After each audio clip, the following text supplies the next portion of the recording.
रामगढ़ में हम लोगों ने सरकार को परास्त किया है। कांग्रेस पार्टी के साथ नहीं था, राज्य के मुखिया लीड कर रहे थे और वो अपने घर में जिन्होंने सबसे पहले जाकर कहा ये तो मेरा घर है, हमने उसी के घर में उनको हराने का हम लोगों ने काम किया है। जोहार, मैं आनंद कुमार और आप देख रहे हैं जनमन की बात। रामगढ़ उपचुनाव में जीत से उत्साहित आजसू पार्टी ने अब सरकार के खिलाफ मोर्चा खोल दिया है। चैनल को सब्सक्राइब कीजिए, उसके बाद बताता हूं आगे की बात।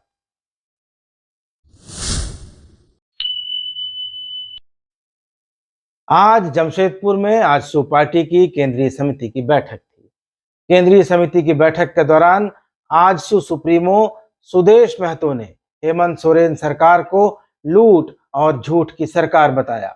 सुदेश महतो ने कहा कि नियोजन और स्थानीय नीति पर हेमंत सोरेन सरकार की नीति और नीयत दोनों ठीक नहीं है।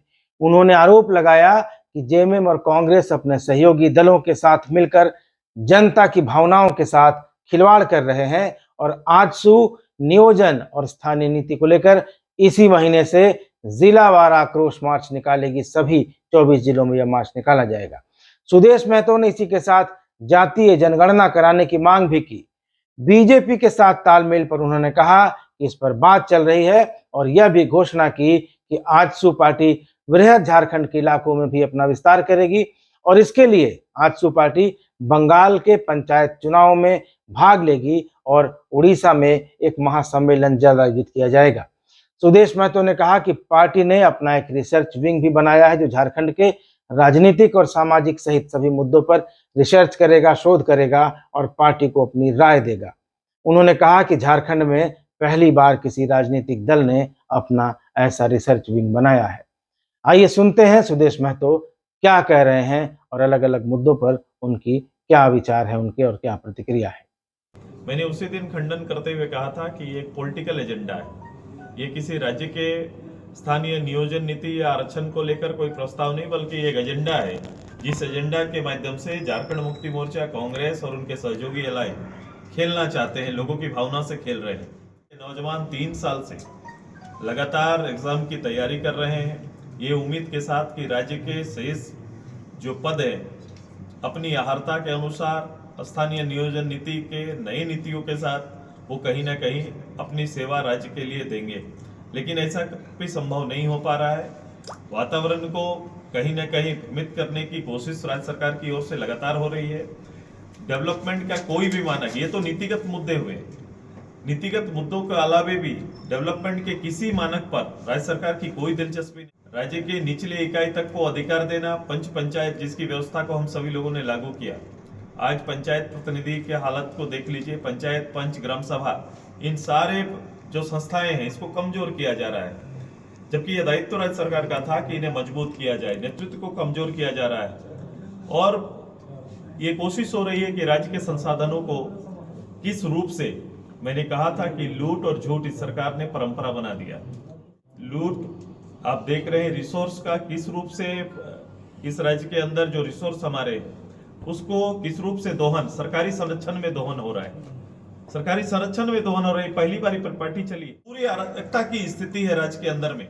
ये का नेतृत्व, सभी अराजकता की स्थिति का नेतृत्व सीधे तौर पर राज्य के मुख्यमंत्री कर रहे हैं। सभी चीजों को आप तब जाके ठीक कर सकते हैं और सरकार की नीयत ठीक नहीं है, सरकार की नीति ठीक नहीं है। इसी के खिलाफ में जन आक्रोश कार्यक्रम हम सभी लोग जिलावार 13 तारीख को नियोजन को लेकर, स्थानीय नीति को लेकर जिलावार आक्रोश मार्च जिला मुख्यालय में करने का 13 तारीख को पार्टी ने निर्णय लिया है। जातीय जनगणना के लिए, चूंकि आज देख रहे हैं जो रिजर्व डिस्ट्रिक्ट के अंदर में डिस्ट्रिक्ट रोस्टर में पिछड़ों के लिए जगह नहीं, हमने लगातार कहा कि राज्य के अंदर जातीय जनगणना कराइए, क्योंकि कई समुदाय, कई जातियों को अगर उसके अहर्ता, उसकी संख्या का मूल आकलन अगर नहीं कर पाते हैं तो हमें न्याय देने में दिक्कत होगी। तो इसलिए इस राज्य का सबसे बेहतर यही होगा कि राज्य के अंदर जातीय जनगणना हो जाए, ताकि सभी को, सभी समाज को न्याय मिल सके। और इसी संदर्भ में दूसरे राज्यों ने काम शुरू किया। हाउस में जाकर मुख्यमंत्री इसमें भी गलत बयानबाजी करते हैं। आप मुख्यमंत्री जी ने शेड्यूल कास्ट के लिए, ओबीसी के लिए अगर कोई भी आप आरक्षण देना चाहते हैं तो आप आरक्षण दे सकते हैं, लेकिन उसके लिए सुप्रीम कोर्ट के गाइडलाइन को आपको फॉलो करना पड़ेगा। सुप्रीम कोर्ट ने कहा है कि राज्य सरकार अपने राज्य के अंदर ट्रिपल टेस्ट करा के, अगर उन्हें यह लगता है कि राज्य के ट्राइबल के लिए, राज्य के कास्ट के लिए, राज्य के ओबीसी के लिए आरक्षण देना जरूरी है, तो उसके माध्यम से उनका अध्ययन करते हुए कोई सरकारी कमेटी के माध्यम से ट्रिपल टेस्ट कराते हुए आप उसमें आगे जा सकते हैं। गवर्नमेंट ने इसके बिना तर्क दिए सीधे केवल मैं इसको इतना बढ़ा देता हूं, इसको इतना बढ़ा देता है, ये मुख्यमंत्री जी। आज राजनीति मात्र विचार का विषय नहीं रहा। आगे होता था कि विचारधारा के आधार पर चुनाव लड़ेंगे। आप देखेंगे कि विचारधारा मात्र नहीं रहा। विचारधारा तो है एक विषय, लेकिन विचारधारा के साथ साथ प्रबंधन बड़ा विषय बन गया है। पॉलिटिकली प्रबंधन जिनके पास बेहतर रहेगा उनका परिणाम बेहतर हो रहा है। तो समय के साथ चीजें करवट ली है, तो आपको उस पर ध्यान केंद्रित करना पड़ेगा। रिसर्च इसलिए कि आप देखेंगे दल के अंदर में या राज्य के संदर्भ में समझने का, राज्य को समझने का, समाज को समझने का, नीतियों को समझने का कभी भी कोई प्लान नहीं होता है और कहीं कभी अधूरा होता है। जैसे आज के दिन में कोई घटना घट जाती है, कोई नीति नया बनाना है, राज्य के लिए कोई आवश्यक है, इसके लिए कोई शोध पॉलिटिकल पार्टी की ओर से होता नहीं है। हम ऐसे ही एक अपना युवा लड़का को जो इसमें रुचि रखा, जिसका एक्सपीरियंस है और जो बाहर में वेबरोड में काम करके जो आया और सीधे आजसू के साथ आज जुड़ के वो इसको उन्होंने चॉइस किया कि मैं पार्टी के अंदर रिसर्च करने का काम करूंगा। आज वो हम लोग डिक्लेयर करेंगे, पहली बार ये पार्टी होगी जो दल के अंदर राज्य के हित में दलीय राजनीति का रिसर्च करने का भी काम करेगी, कर रही है। मैं इसमें और चीज जोड़ देना चाहता हूँ, शायद हम लोग बंगाल में पंचायत चुनाव में भाग लेंगे। पिछले बार बंगाल असेंबली में भारतीय जनता पार्टी के साथ मिलकर लड़ा, इस बार भी बंगाल चुनाव में हम जा रहे हैं। बंगाल चुनाव में पुरुलिया, बांकुड़ा, मेदिनीपुर आसपास के जो पंचायत चुनाव भी हो रहा है, पार्टी वहां भाग लेगी। पार्टी मई में उड़ीसा में भी राज्य स्तरीय महाधिवेशन करेंगे। हम बृहद झारखंड के उस क्षेत्र को और वहाँ की जनता के जनमानस के जो इस राज्य के प्रति, झारखंड के प्रति या जो उनका लगाव रहा है, जो उनका आंदोलन रहा है, उसको भी समेटने की तैयारी हम करेंगे और पॉलिटिकल एक्टिविटी दोनों राज्यों में भी पार्टी फिर से आगे और तेजी से बढ़ाने का प्रयास करेंगे। उसमें चुनाव हम लोग उसके परिणाम आपने देखा, रामगढ़ देखा। रामगढ़ में हम लोगों ने सरकार को परास्त किया, सरकार की नीतियों को परास्त किया। ये लड़ाई कांग्रेस पार्टी के साथ नहीं था, राज्य के मुखिया लीड कर रहे थे और वो अपने घर में जिन्होंने सबसे पहले जाकर कहा ये तो मेरा घर है, हमने उसी के घर में उनको हराने का हम लोगों ने काम किया है। और ये मैंने कहा था कि ये एक संदेश है, राज्य की जनता ने एक संदेश दिया। रामगढ़ एक बहाना है कि एक कुशासन को और झूठ की बुनियाद और लूट और झूठ की सरकार को एक संदेश देने का काम किया। और इस वातावरण को आगे भी बनाए रखने के लिए हम लोग निश्चित रूप से मिलके ये अवस्था और स्थिति तैयार, पार्टी आजसू के साथ मिलके आगे चलने के जो भी विषय अड़ंगा जो भी आया है, उन विषयों पर मंथन चल रहा है। आप सभी लोगों ने रामगढ़ को देखा कि ईमानदारी से लड़ा गया एक प्रयास से सरकार को मात देने का काम हम सभी लोगों ने किया है।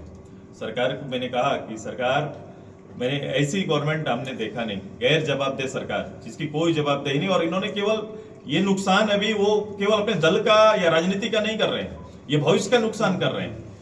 तो आपने सुना सुदेश महतो क्या कह रहे हैं। नियोजन नीति पर वे अपने विचार रख रहे हैं, बीजेपी से तालमेल पर अपने विचार रख रहे हैं और आजसू को एक बड़ी ताकत के रूप में स्थापित करने की कोशिश चल रही है। और अगले साल लोकसभा के चुनाव होने हैं और विधानसभा के भी चुनाव होने हैं, तो क्या आजसू लोकसभा में ज्यादा सीटों की मांग करेगा? क्योंकि अभी एक गिरिडीह सीट पर आजसू का एक एमपी है, चंद्र प्रकाश चौधरी है। पिछले चुनाव में, पिछले लोकसभा चुनाव में आजसू को एक सीट मिली थी। क्या इस बार आजसू ज्यादा सीटों की डिमांड करेगा या विधानसभा में जो तालमेल होगा? जब पिछली बार आजसू ने 19 सीटों की मांग की थी और मामला जम नहीं पाया था और बीजेपी आजसू अलग अलग लड़े थे और इसका खामियाजा भी उन्हें भुगतना पड़ा था, जब बीजेपी को 25 सीटें मिली थी केवल और आजसू सिर्फ 2 सीटों पर सिमट गया था। तो क्या इस बदलते हुए राजनीतिक माहौल में और रामगढ़ में जब साथ मिलकर लड़ने पर मिली चुनावी जीत के बाद अब क्या परिस्थितियां बनेंगी? आजसू और भाजपा का नए सिरे से तालमेल होगा और इस तालमेल की शर्तें क्या होंगी, इस पर नजर रखेंगे और आपको बताएंगे। तब तक बने रहिए मेरे यानी आनंद कुमार के साथ और देखते रहिए जनमन की बात। धन्यवाद, नमस्कार।